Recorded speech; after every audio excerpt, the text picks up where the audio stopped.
¿Quién hace funcionar el país? La fuerza de trabajo. Hasta mediados de la década pasada, Chile era presentado en el contexto mundial como un oasis para el inversionista extranjero, en particular para el capital financiero. Se garantizaban altas tasas de rentabilidad, bajos salarios, bajos impuestos y, lo más relevante, se ofrecía baja conflictividad social. El estallido de octubre puso un punto de inflexión en el Chile que se vendía al exterior. Dejó al descubierto la tremenda desigualdad existente en el país, incubada tras la implementación bajo la dictadura de un modelo económico altamente segregador, profundizado y consolidado bajo los gobiernos de la Concertación de Partidos por la Democracia. La Confederación de Sindicatos Bancarios de Chile y del Sistema Financiero, con ocasión del lanzamiento de su estrategia para terminar con la desigualdad, señalaba en su periódico del mes de junio, comillas, las sociedades existentes en América Latina no podrán tener paz, estabilidad ni se consolidarán democráticamente si la riqueza generada por el trabajo continúa llegando solo a unos pocos, cierre de comillas. ¿Cuánta razón hay en esa sentencia? Actualmente, el 1% del país concentra el 49,8% de la riqueza. El 50% de ellos percibe ingresos inferiores a los 580.000 pesos mensuales. Los trabajadores pasivos, que se pensionaron en los últimos meses y que cotizaron entre 35 y 40 años, solo pudieron autofinanciar una pensión de vejez inferior a 290.000 pesos. Y a pesar de que el crecimiento en los últimos años ha sido bajo, siempre ha ido por encima del crecimiento y por encima de la productividad de los trabajadores. Si se revisa el sueldo mínimo en dólares ajustado por paridad de poder de compra, se verá que Chile se ubica por debajo de países como Costa Rica y Honduras. Es decir, Chile sufre un atraso salarial, esto es, un desbalance entre los ingresos del trabajo y el Producto Interno Bruto per cápita, como señalan algunos destacados economistas, entre ellos el profesor de Cambridge, Gabriel Palma. En Chile nos graduamos de país de ingreso alto sin salir del subdesarrollo. La desigualdad es la causa de la pobreza y la desigualdad se explica por el modo de producción existente, en particular por las relaciones de producción que se establecen entre las clases sociales para llevar a cabo el proceso de producción de los medios de vida de la sociedad, que permiten su reproducción en el tiempo. Estas relaciones dependen a su vez de los vínculos que cada clase social tenga con los medios de producción, en particular de su apropiación o no, lo que revela el lugar central que tiene en toda sociedad la forma de propiedad. Las relaciones de producción capitalista consisten en la mercantilización de la fuerza de trabajo, entre quien compra fuerza de trabajo y quien vende su capacidad de trabajo. Esta relación es asimétrica. Los capitalistas pagan a los trabajadores solo una parte de su trabajo y se apropian de la otra como ganancia. Por tanto, la fórmula libertad de mercado alude en realidad a libertad de explotación. Es en torno a estas relaciones de producción, ligadas a la apropiación privada de los medios de producción, se constituyen las dos clases propias del capitalismo. La clase explotadora, que es la clase capitalista, y la clase explotada, que es la clase trabajadora. Modificar esas relaciones de producción es algo en disputa, desde que el sistema capitalista se constituyó como tal. Es una disputa por la riqueza, por la sobrevivencia humana, pero también una disputa por la sobrevivencia del planeta. Hombres y mujeres únicos con capacidad transformadora están combinados a encontrar el camino para avanzar en esa perspectiva. El momento o los momentos en que la disputa por la participación en la riqueza se expresa más nítidamente es en los procesos de negociación colectiva. En ese instante, trabajadores se organizan para disputar una fracción de esa riqueza, especialmente para recuperar parte de la que les ha sido arrebatada en el proceso productivo. Eso, la clase capitalista lo tiene claro y por ello construyó un andamiaje jurídico y político en Chile para impedir y evitar ese eventual espacio de unidad de los y las trabajadoras por hacerse de una fracción de la riqueza, que se logra o se alcanza por medio del mejoramiento de los salarios. Eso fue posible desde que en Chile se promulgó el Plan Laboral en el año 79. bajo la dictadura, y que prohibió expresamente la negociación colectiva ramal. Las consecuencias de ello, los salarios han caído significativamente. Hace 50 años atrás, la participación de los trabajadores en el ingreso nacional alcanzó el 61%. En la crisis del año 1975 y bajo la dictadura, estos continuaron cayendo paulatinamente para nunca más recuperarse.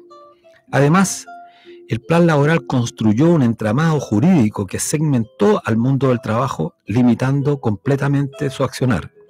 Actualmente, la cobertura de negociación colectiva en Chile es aproximadamente de un 13%. Por tanto, la correlación positiva entre la cobertura de la negociación colectiva ramal y la participación de los salarios en el Producto Interno Bruto es absolutamente evidente. Diferentes estudios muestran que mientras mayor es el porcentaje de trabajadores cubiertos por instrumentos de trabajo, mayor es la participación de los salarios en el PIB. Se ha demostrado que a mayor porcentaje en la negociación colectiva, menor es el número de trabajadores que reciben bajos salarios. La desigual participación en la riqueza se agrava, además, por la escasa capacidad que muestra la economía en emplear a la población en edad de trabajar. Las personas ocupadas en Chile pasaron de 8,15 millones en el año 2014 a 9 millones en el año 2023. Pero esta alza es en realidad menor al aumento de la población económicamente activa e incluso de la propia fuerza de trabajo. De usarse la tasa de ocupación, verificaríamos más bien un grave retroceso en estos años de estancamiento, sobre todo desde el año 2020 en adelante. En especial en la tasa de ocupación femenina, que permanece bajo niveles previos a la pandemia, manteniéndose por debajo del 50%. Es decir, menos de la mitad de las mujeres en Chile, en edad de trabajar, lo está haciendo. Este escenario de incertidumbre que augura situaciones críticas solo puede aminorarse para los intereses del mundo del trabajo en la medida que estos logran participar más en la distribución de la riqueza. Ello exige mejorar la distribución desigual, la distribución actual y apuntar a corregir la profunda desigualdad. Queda claro, eso sí, que quien hace funcionar el país es la fuerza de trabajo de millones de hombres y mujeres que, de la mano de la tecnología que ellos mismos han creado, logran producir muy por encima de lo que la demanda es capaz de consumir para vivir en armonía con su entorno y con los demás. Entonces, se confirma que el problema en la sociedad actual no es la riqueza, sino cómo ésta se distribuye.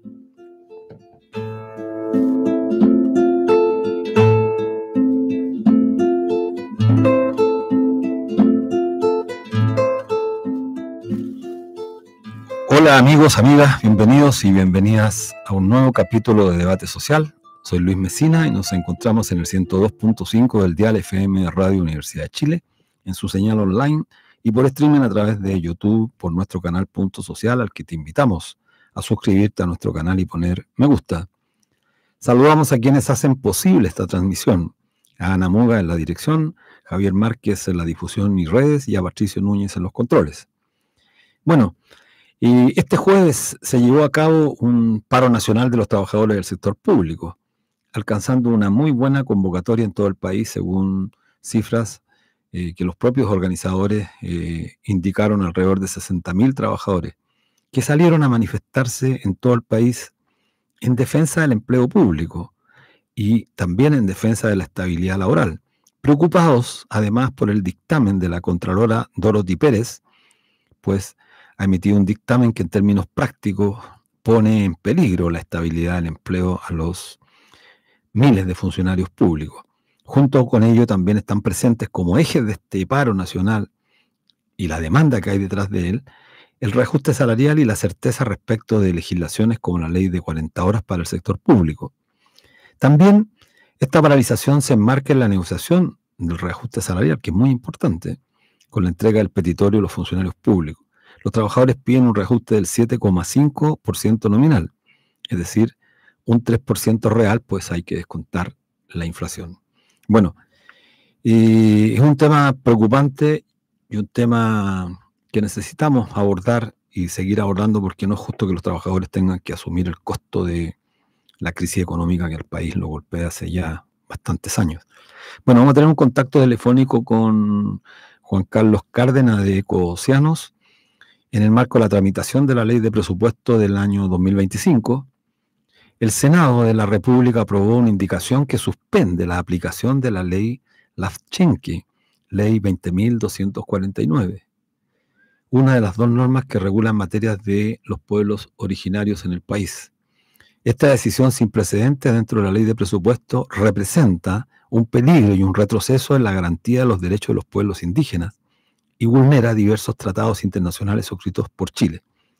La indicación presentada por los diputados Mauro González y Marcia Rafael de Renovación Nacional suspenden por un año el ingreso de nuevas solicitudes de espacios costeros marinos de pueblo originario y establece un plazo de 6 meses para la resolución de las solicitudes pendientes bajo pena de rechazo. Bueno, para conocer más de estos efectos que en realidad la ciudadanía poco conoce porque no son parte del debate público, pero tienen un impacto, yo diría, trascendente para los procesos de alimentación de la población chilena. Estamos al teléfono con el director del Centro Ecooceanos, Juan Carlos Cárdenas. Juan Carlos, ¿cómo estás? Muy bien, Luis, y nuevamente gracias por tu invitación. No, feliz de estar acá. Muchas gracias, Juan Carlos. Oye, ¿escuchaste algo de lo que introduje el tema? Entonces, para conocer más de los efectos de esta medida, bueno, no sé qué te parece comenzar preguntándote cómo es posible que una medida como esta haya sido resuelta en la ley de presupuesto. ¿Qué tiene que ver la ley de presupuesto con este tema? Bueno, esto te demuestra toda una estrategia que está implementando el sector empresarial, en este caso el sector de la mega industria salmonera, junto con la industria pesquera, con la industria forestal. Aquí la industria forestal también tiene un rol muy importante de desvirtuar la naturaleza jurídica de la ley de presupuesto. Esta es consecuencia de lo que nosotros llamamos el lobby feroz. Interesante señalar lo siguiente: la eliminación de la ley Lafchentke, que fue creada en 2008, ¿ya? Ha sido un objetivo permanente de la industria salmonera para apoderarse de los territorios que aún quedan sin ser ocupados por la Centro de Cultivos Industriales de Salmón, especialmente en la 8ª región, en la 9ª y luego en Aysén y en Magallanes. Entonces, lo interesante es que tú puedes ver cómo se manipula la ley y cómo funciona el lobby, porque este era uno de los puntos que discutió Salaquet con los empresarios salmoneros y pesqueros y forestales en las reuniones que tuvieron clandestinas con el ministro de Economía y la ministra de Medio Ambiente. Este era uno de los temas a solucionar, entre comillas. El Senado, a través de la ley de presupuesto, buscaron la ley de presupuesto, ya lo habían hecho antes con otra iniciativa, que dura solamente un año. Buscó modificar la ley de Lafchentke y paralizarla. Es interesante señalar que lo que paralizan es la recuperación de los espacios costeros ancestrales por parte de los pueblos indígenas por un año, pero al mismo tiempo, como tú señalabas, incorporaron que le da un plazo de 6 meses para revisar todas las solicitudes que están en trámite de espacios marinos costeros de pueblo originario, que son 82 solicitudes. Y si en ese plazo de 6 meses no son resueltas, se entienden como quedan automáticamente rechazadas. Es interesante ver este tratamiento porque en un paquete de modificaciones, en lo que denominan la lucha contra la permisología, es decir, disminuir el número de normativas y controles sobre la industria para aumentar la inversión y su expansión, lo que ocurre es que todo al revés. Si el Estado no responde dentro de un cierto plazo, se asume que todas las solicitudes quedan aprobadas, ¿ya? Entonces, esta situación es claramente que está fuera del marco de la Constitución, ya que ninguna ley de presupuesto puede hacer retroceder un derecho adquirido y garantizado, que como es la ley Lafchentke. ¿Y qué implicancias puede tener eso, Juan Carlos? Totales. Mira, la discusión ahora va a ir al Tribunal Constitucional para que revise este resultado de lo que es la presión política empresarial que impulsa la industria salmonera y forestal fundamentalmente, para eliminar la ley Lafchentke por un lado, ¿ya? Paralizar las solicitudes de nuevo espacio marino costero y también eliminar la entrega de espacio marino costero a las comunidades, especialmente Huilliche y Las Quenches, ¿ya? Entonces, es interesante señalar que las comunidades, Las Quenches de Mehuín, fundamentalmente la comuna mariquina, están denunciando ese abuso y la inconstitucionalidad del accionar del Senado. Ahí está operando lo que denominan la bancada pesquera y salmonera, que opera muy activamente. Y ahí lo que hacen es usar una normativa que es especial y temporal, como esta ley de presupuesto, para modificar una ley permanente y general de la República. Entonces, es interesante esto, porque luego de paralizar y eliminar la ley Las Quenches, viene una avalancha de solicitudes de concesiones salmoneras, ¿ah? Y también portuarias para que puedan operar en todos estos territorios, ¿ya? Y esto con dos fines. Uno, el tema de respaldar la expansión que está impulsando la mega industria salmonera en el sur de Chile, especialmente hacia Aysén y Magallanes, que buscan aumentar de 1 millón a 1.200.000 toneladas anuales de salmón de aquí al 2032, ¿ya? Para disputarle el primer puesto productivo a Noruega. Este proceso va a ser el sur de Chile. Lo otro es que hay una muy fuerte presión de las comunidades indígenas y las organizaciones ciudadanas para que el Estado elimine 416 concesiones de salmón industrial que están operando dentro de los parques nacionales y áreas marinas protegidas, especialmente de Aysén y Magallanes, lo cual viola la legislación internacional y es una expresión del nivel de corrupción con que funciona el sector pesquero y acuícola en nuestro país. Juan Carlos, también hay, ¿sí? Sí, no te quería preguntar yo, pero estos temas que tú relatas son extremadamente graves, con consecuencias que son incalculables, inimaginables en estos momentos. Finalmente tienen que ver incluso con temas alimentarios de la población. ¿Cuál es el rol? Hay algunos diputados de origen mapuche, está el senador Guanchumilla. ¿Qué vínculo han tenido con ellos? ¿Cuál ha sido su actitud respecto a esta materia que me parece grave?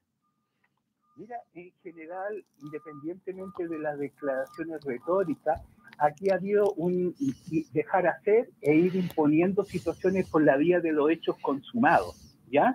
Y yo te digo, la posición de los representantes del gobierno es de una pasividad que deja hacer toda esta ofensiva, porque el tema de la ley Las Quenches es parte de un paquete de varias otras ofensivas política comunicacional que está efectuando se llama la multigremial. Ahora se han unido, como te decía, la industria del salmón, la industria pesquera, la industria naviera, la industria forestal, para rechazar muchas iniciativas de ley o para establecer nuevas iniciativas de ley.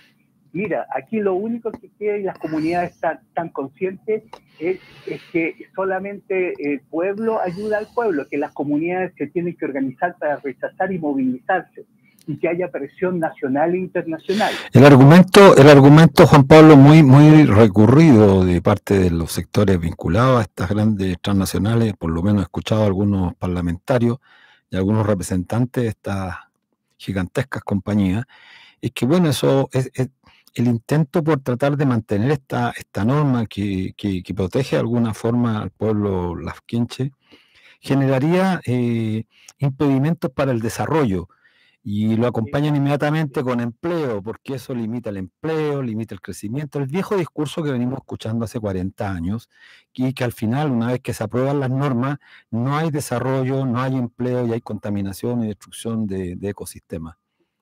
Mira, en el tema de la ley Las Quenches ha habido un discurso extremadamente racista y señala que la ley Las Quenches y las demandas de los pueblos originarios y los espacios marinos costeros de pueblos originarios constituyen un freno, primero a la inversión, y segundo al desarrollo productivo de las regiones suraustales de nuestro país. Así es. Y que todo lo que tiene que ver con la protección, porque esta es una ley que busca proteger la biodiversidad, por un lado, que ahí existe. Esta ley no impide que hayan actividades productivas de bajo impacto, como lo han dicho. Ahora, la industria salmonera es una mega industria de un impacto devastador, ¿ya? Entonces, lo que ellos buscan es contraponer a lo que son las demandas de las comunidades costeras, de los pueblos originarios, con el tema de desarrollo productivo, desarrollo económico, generación de empleo. La industria salmonera cada vez está generando menos empleo, porque hay todo un proceso de tecnologización para ser, entre comillas, más competitiva a nivel internacional. Entonces el cuento del empleo empieza a disminuir, ¿ya? Sí. Esto es simplemente apoderarse de los últimos espacios costeros, de los 4.200 kilómetros de costa que hay en nuestro país y las 30.000 kilómetros de costa protegida que hay en Aysén y Magallanes, ¿ya? Y para eso tienen la complicidad de la casta política, del Parlamento, ¿ya? Y yo te diría que el gobierno deja hacer, ¿ya? Deja hacer. Y yo creo que esta es parte ya de un acuerdo que se tomó a comienzos de año en estas negociaciones de lobby. Es una situación muy regresiva porque no solamente tiene estos impactos, sino que también está comprometiendo la responsabilidad internacional del Estado de Chile sobre derechos consagrados de pueblo originario, que el Estado de Chile está comprometido a respetar. Claro. Están pasando también por una serie de acuerdos internacionales. Lo que preocupa a Juan Carlos es que no haya una reacción de aquellos sectores que se reivindican más progresistas, de forma tal evitar la consumación de la vulneración de estos derechos que finalmente nos van a afectar a todos. Lo importante es ponerlos para que claro. exhiban cuál es su posición real y presionarlo. Y también acá, organización, información y movilización y coordinar la lucha por el tema de la ley de la gente con los otros sectores que están también demandando. Acá hay un hecho muy interesante también, la corrupción que llega a sectores sociales, porque la industria salmonera ha logrado cooptar a los dirigentes de la pesca artesanal para que apoyen la posición de la industria y estén en contra de las demandas de las comunidades de pueblo originario. No todas las organizaciones de pesca artesanal tienen este comportamiento, pero las grandes sí han estado al lado de la industria salmonera. Entonces eso es muy, muy interesante, ¿ya? Yo creo que es la suma de estos abusos en algún momento va a obligar a que los sectores de trabajadores, de pesca artesanal, se unan con las organizaciones del movimiento socioambiental y también con las comunidades indígenas para formar un gran frente de defensa, ¿ya? De bueno, la eso. vida, de la alimentación, ¿sabes? Y de Así los es. derechos. Así es, Juan Carlos. Esta situación está asociada con otra que es bastante preocupante, es que junto con estos abusos parlamentarios, la industria está comenzando una estrategia de amenaza, amedrentamiento sobre las defensores ambientales y de derechos humanos y sus organizaciones. Ese es un tema que hay que estar alerta, porque esto viene como un paquete. La industria salmonera y forestal son un poder fáctico que está operando en nuestro país y es la principal amenaza a los intentos de democratización de la sociedad chilena. Sí, no, mira, por supuesto, y hay que difundir por las redes sociales, ya que la prensa tradicional no lo va a hacer, y porque además el Estado con sus instituciones, querámoslo o no, persigue a los activistas ambientales, medioambientales, son los que más están pagando con su vida la lucha por defender el medio ambiente. El tema de Julia Chuñil, que se encuentra desaparecida desde el 8 de noviembre y que desgraciadamente no se sabe nada. Una luchadora amenazada y desaparecida, defensora indígena del bosque nativo. Entonces, bueno, este es un tema gravísimo que hay que difundirlo. Julia Chuñil Catricura. Exactamente. Y esto se une a una situación. En Chile ya hay la muerte de 4 activistas ambientales cuyas causas no han sido esclarecidas. Macarena Valdés, por un lado. Sí, Macarena Valdés, exacto. Alejandro Castro y Marcelo Vega, que estaban en conflicto con el sector empresarial, forestal, con el sector pesquero, con el sector salmonero y cuyas causas no se han logrado determinar de muerte. Juan Carlos, así es. ¿Sí? No, perdón, termina esa idea. América Latina es la región que tiene el mayor número de asesinatos de activistas ambientales y de derechos humanos. El año pasado, de los 196 activistas asesinados a nivel mundial, el 85% de ellos ocurrió en América Latina. 166 fueron asesinados por los intereses empresariales extractivistas exportadores. Por eso hay que difundir estos temas de forma tal que la mejor seguridad para quienes luchan por mantener el ecosistema coherente con la vida humana, con la vida animal, es justamente difundiendo estos temas. Yo te preguntaba por los diputados, por Emilia Nullado, por Erika Ñanco, bueno, y también por la senadora Fabiola Campillay, Huanchumilla, que son de origen mapuche, porque creo que hay que presionar para que apoyen esta causa. Mira, la diputada Ñanco se ha ido acercando a las comunidades, así que esperamos que ahí haya una respuesta de quienes tú nombraste para que asuman un accionar mucho más activo, ¿cachai? Y también confrontacional con este abuso. Claro. Bueno, te damos las gracias, Juan Carlos, y esperamos que pronto podamos discutir este tema, porque es un tema, como bien decías tú, un tema que exige de la sociedad, de los movimientos sociales, una actitud mucho más resuelta. Un gobierno que llegó prometiendo acabar con el extractivismo, bueno, no lejos, eso era un sueño. La verdad es que en realidad estamos bastante lejanos a eso. Así que bueno, un gran abrazo y cuídate mucho, porque bueno, ya sabemos lo que está pasando por los luchadores medioambientales. Sí, un gran abrazo a la distancia, Juan Carlos. Igual, un gran abrazo. Sí, chao, que esté muy bien. Bueno, antes de ir al corte musical, queremos enviar un saludo a Juan Necul, también de origen mapuche, nuestro querido compañero Juan Necul, que está hoy día en Cholchol, comunidad Ancapuye, y otro saludo a Fran González y Harold Vicencio, a Rosario Ramírez, a Evelyn, a Pedro Sandoval, a Juan Contreras. Un gran abrazo a todos quienes nos están en este momento escuchando. Bueno, vamos a un corte musical con el tema El Perro de Alcibiades, del grupo uruguayo El Cuarteto de Nos. Y volvemos. Volvemos a Debate Social. Estamos en el 102.5 del dial FM de Radio Universidad de Chile, en su señal online y por streaming a través de YouTube en canal Punto Social. No olviden suscribirse a nuestro canal YouTube y poner me gusta. Hoy estamos junto a Gonzalo Durán, investigador de Fundación Sol. Gonzalo es economista por la Pontificia Universidad Católica de Chile, máster en Ciencias del Trabajo en la Economía y por la Universidad de Turín en Italia, y doctor por la Universidad de Duisburg-Essen, Alemania. Bueno, bienvenido Gonzalo a nuestro programa Debate Social. Muchas gracias, Luis. Muchas gracias por la invitación. Bueno, entramos en materia. El tiempo es oro.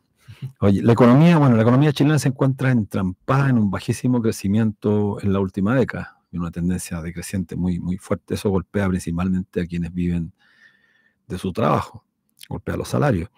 La perspectiva para los próximos años, sin embargo, no es halagüeña, al contrario.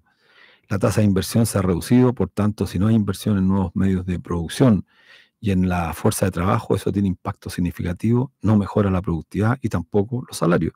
¿Cuáles son tus pronósticos? Ustedes en Fundación Sol han estado investigando también, tienen más o menos un diagnóstico relativamente claro sobre la base de los hechos, pero ¿cuál es la perspectiva? ¿Cuáles son tus pronósticos frente a este escenario que se ve crítico? Sí, yo creo que este problema de la baja en la inversión, lo que está sucediendo con los patrones de crecimiento económico, las caídas en la tasa de ganancia, que es algo bastante endémico al sistema, sí, al modo de producción capitalista, cada cierto tiempo lo vamos viendo. En el caso chileno es bastante más acentuado por un problema que es estructural, que tiene que ver con la desigualdad. Hoy día en Chile el 1% más rico concentra el 49,8% de la riqueza. Eso es gravísimo. Eso es el nivel más alto en América. Exacto, incluso, peor que Brasil, México, peor que Estados Brasil, Unidos. México, sí. Incluso peor que Estados Unidos, que tiene un 35%. Entonces, lo que indican los propios estudios es que con estos niveles de desigualdad, es muy difícil que un país pueda salir de esta trampa, de este fango, en el fondo, donde la economía no crece. Claro. Tú necesitas intervenir el espacio, ¿no es cierto?, social ahí de lo que es la distribución de los ingresos, la distribución del poder político. Mientras eso siga enormemente concentrado como es hasta el día de hoy, es difícil que nuestro país pueda volver a tener un producto, un PIB potencial, que vaya más allá del 2%, que es la nada. eso es el PIB potencial que tiene hoy en día Chile, Claro, y ido a la baja. la población, además, el aumento de la población. Exactamente, con un aumento en la población, lo que vamos a ver es que progresivamente los salarios cada vez va a ser más difícil que puedan aumentar en términos reales. Hoy día eso lo vemos con las últimas cifras que nos dicen que la mitad de las y los trabajadores gana menos de 583.000 pesos líquidos, y que eso, si uno lo compara hace 5 años atrás, estamos hablando que prácticamente esto se ha mantenido congelado en el tiempo. Es decir, ha aumentado en apenas 15.000 pesos, 10.000 pesos, que es la nada misma, estadísticamente no es significativo, y por supuesto que para el bolsillo de las familias no marca ninguna diferencia tener 10.000 pesos más o 10.000 pesos menos entre el año 2018 y el 2024. Sí, yo te hemos escuchado, Gonzalo, y has venido planteando reiteradamente, incluso en otro programa en la misma Radio Universidad de Chile, que uno de los problemas graves que sucede en el país dice relación con la distribución, que ahora lo estás confirmando, distribución de los ingresos. O lo que es lo mismo, que es la desigualdad existente respecto de cómo participan de la riqueza algunos grupos sociales respecto de otros. Es lo que explica la profunda asimetría en el país. Pero tú lo vinculaste también a la democracia. La falta de democracia hace posible la existencia. Entonces, ¿por qué no nos cuentas un poco cuál es tu reflexión respecto al particular tema? Claro, es cuando uno observa la dimensión económica, y eso también uno lo tiene que relacionar con la dimensión de la distribución del poder político. Cuando tú tienes que el 1% más rico concentra el 50% de la riqueza, lo que tú tienes ahí es una total o brutal muestra de poder en la toma de decisiones. Es decir, aquí lo que hay es un país al servicio de ese 1% más rico. Y todas las decisiones en cuanto a la política social, a la vida en comunidad, se hacen en función de ese grupo en particular. Y ahí es cuando uno dice, bueno, para cambiar esto lo que necesitamos es cambiar las relaciones de poder. De lo que estamos hablando es de la lucha de clase. Y para eso lo que uno esperaría es que los sindicatos, por ejemplo, tuvieran mucho más poder en la sociedad, en el sentido de que puedan participar de la toma de decisiones. Cuando tú tienes sindicatos que su rol político, su rol económico está concentrado solamente al nivel de las empresas, lo que tiene es una lucha de clases muy focalizada, solamente ahí, en el espacio de lo más individual posible, a nivel del RUT o al nivel de la empresa. Pero cuando tú apuntas, ¿no es cierto?, a una negociación colectiva por rama, lo que haces es expandir el alcance de esa lucha de clases, y por lo tanto también expandes el alcance de lo que es la toma de decisiones. Un país más democrático, un país que tiene un modelo sindical mucho más inclusivo, donde la negociación colectiva permite cubrir a más del 70, 80% o el 95%, como es lo que ocurre en Uruguay. Para mí, la democracia va mucho más allá de lo que es ir a votar para las elecciones, sino que tiene que ver con cómo se toman las decisiones. Y mientras en este país solamente un 13% de las y los trabajadores asalariados negocie colectivamente, estamos muy lejos de decir que tenemos un sistema democrático. Así es. Mira tú, el estancamiento en nuestro país, Gonzalo, se manifiesta de muchas formas, pero el bajo crecimiento, la baja creación de empleos, se agrava además, y este es un tema creo que muy relevante, se agrava por las políticas restrictivas del Banco Central y del Ministerio de Hacienda, tanto la política monetaria como la política fiscal. Bueno, y para nuestros auditores sería bueno precisar, cuando hacemos mención a esta política monetaria, tasa de interés, política fiscal, gasto social, han jugado un rol muchos economistas, yo diría muchos, pero el problema es que esos muchos, que son la mayoría de economistas críticos, no tienen acceso a los medios de comunicación. Quienes tienen acceso a los medios de comunicación son un pequeño grupo de economistas, más bien ingenieros comerciales, especialistas en finanzas, en especulación. Pero muchos economistas han criticado este rol que ha jugado el Banco Central, insisto, y el Ministerio de Hacienda en ponerse contrario a la reactivación. ¿A qué responde esta obsesión de parte de las autoridades de aparecer como los mejores alumnos más aplicados en el cumplimiento de estas famosas exigencias foráneas del manejo de la economía, el famoso equilibrio fiscal que lo inventó por ahí Nicolás Eizaguirre, me acuerdo? Sí. ¿Qué significa obedecer al Fondo Monetario Internacional para un país, o dicho de manera más coloquial, ser el mejor alumno de la región en aplicar las políticas restrictivas? Sí, ahí lo que hay detrás de eso es una disciplina, que es la disciplina que viene de Washington, de Estados Unidos. El consenso de Washington. El consenso de Washington. 90, 89, 90. Y que es la disciplina, en el fondo, de tener un Estado mínimo. Un Estado que ojalá intervenga lo menos posible en cuanto al gasto social. ¿Por qué esto? Porque al tener un gasto social reducido, lo que tú tienes es que el espacio de lo privado tiene un mercado mucho más amplio. Y por lo tanto ahí es un mejor escenario para que los empresarios puedan acumular capital. Entonces, lo que hay detrás de eso va básicamente por ese camino. Y para eso existe todo un entramado institucional internacional a través de lo que son las clasificadoras de riesgo país, que le van poniendo una nota a aquellos países que se van portando más bien o más mal en cuanto a estas disciplinas. Para capturar recursos del exterior. Para capturar los recursos del exterior. Entonces, en el caso chileno, por ejemplo, tenemos la paradoja de que este año, en la discusión presupuestaria, lo que se decidió fue, por ejemplo, que 600 millones de dólares se iba a tener que reducir un recorte en el gasto público para el presupuesto del 25, y este año ya se había reducido 1.000 millones. Eso es una cifra que para la magnitud de lo que se maneja año a año en aumentos presupuestarios, 600 millones no es menor. Piensen ustedes que el presupuesto público que se acaba de aprobar, el marginal, fueron cerca de 1.500 millones de dólares adicionales, un 2% de aumento. Un 2% que uno diría es poco. Imagínense ustedes que en la banca, ese 2% equivale como algo así como 1.500 millones de dólares, lo que decía.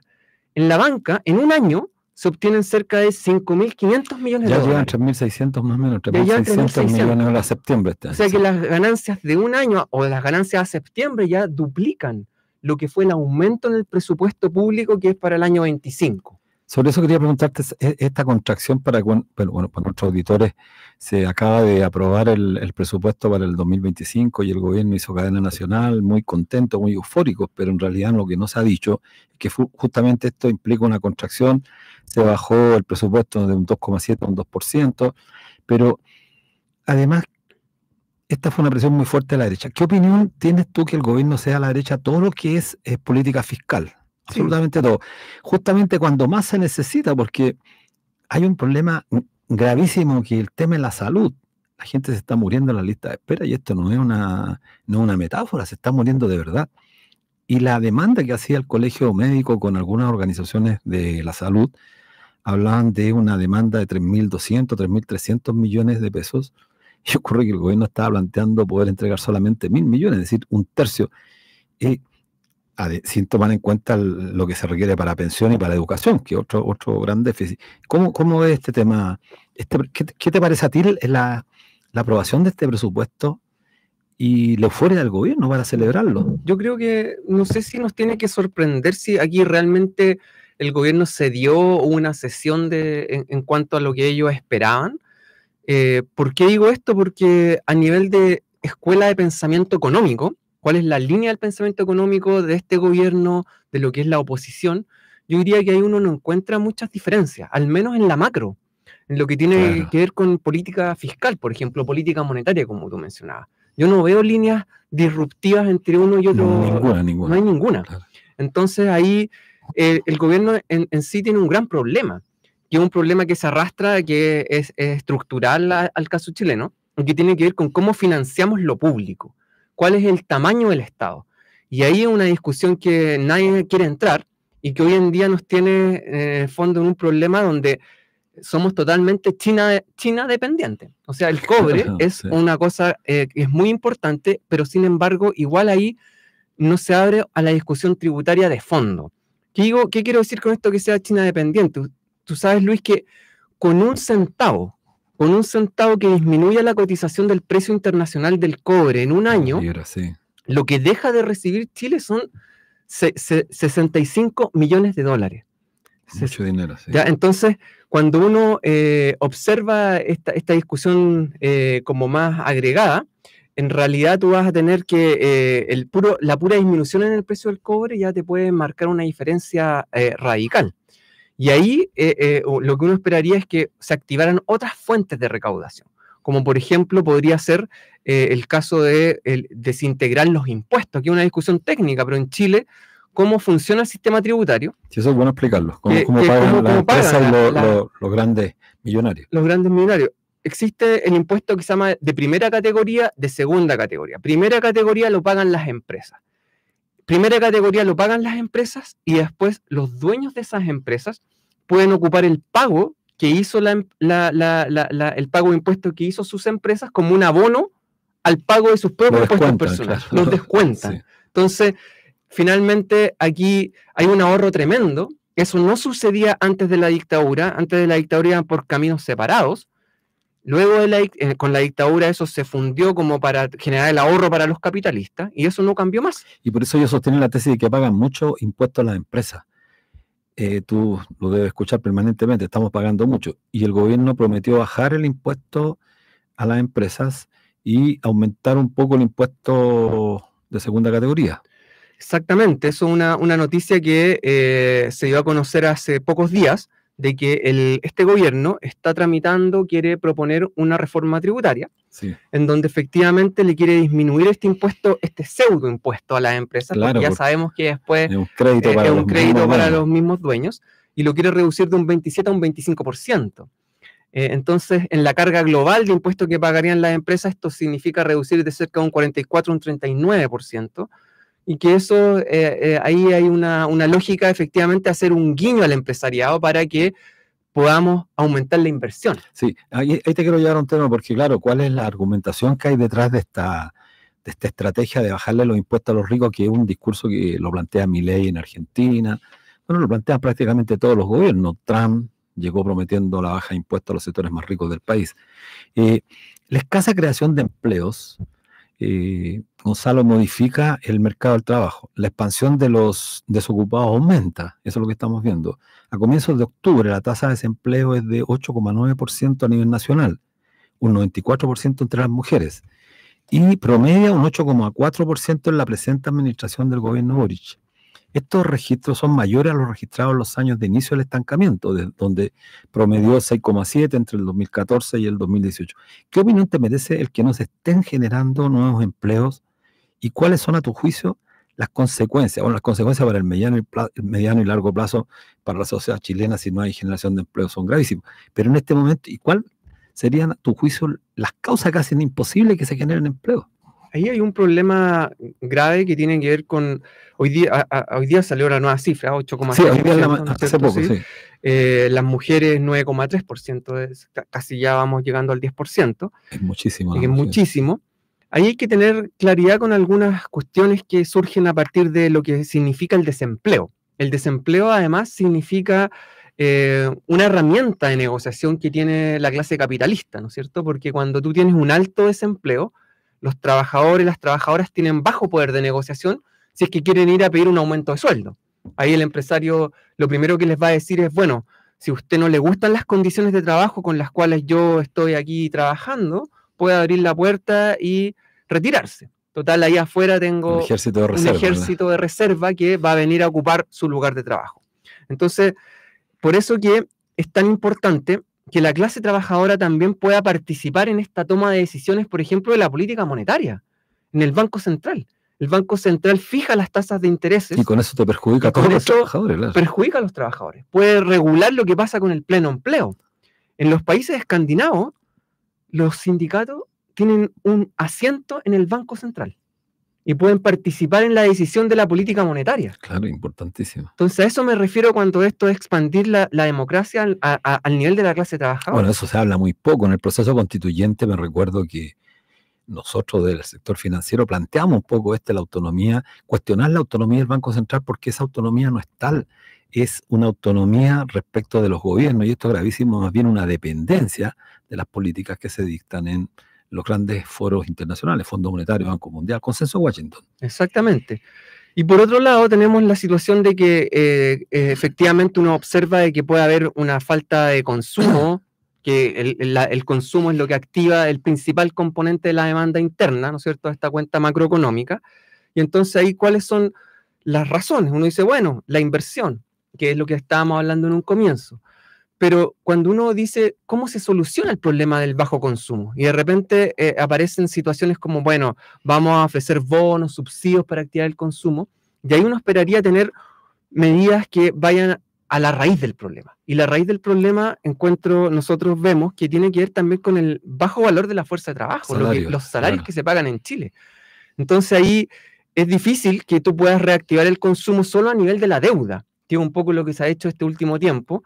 y ese modelo de activar el consumo vía endeudamiento no da para más. Ya sabemos que el PIB potencial de Chile es un 2%, no vamos a lograr PIB potenciales de 3 o 4, lo que tuvimos en los 90, si estamos en base a deuda. Y para subir los salarios, tú necesitas sindicatos fuertes, necesitas negociación colectiva por rama. Eso te quería preguntar, Gonzalo, a propósito que has estado trabajando fuertemente tú en el tema de la negociación colectiva ramal.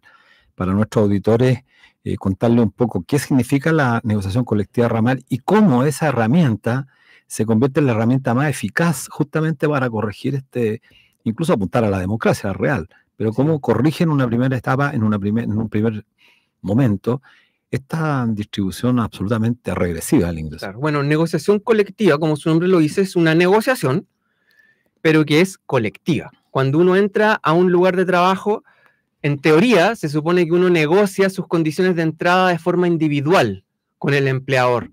Eso, todos sabemos en Chile que eso no sucede. A uno le ponen el contrato ahí encima y es un Exacto. tómalo o déjalo, no hay negociación.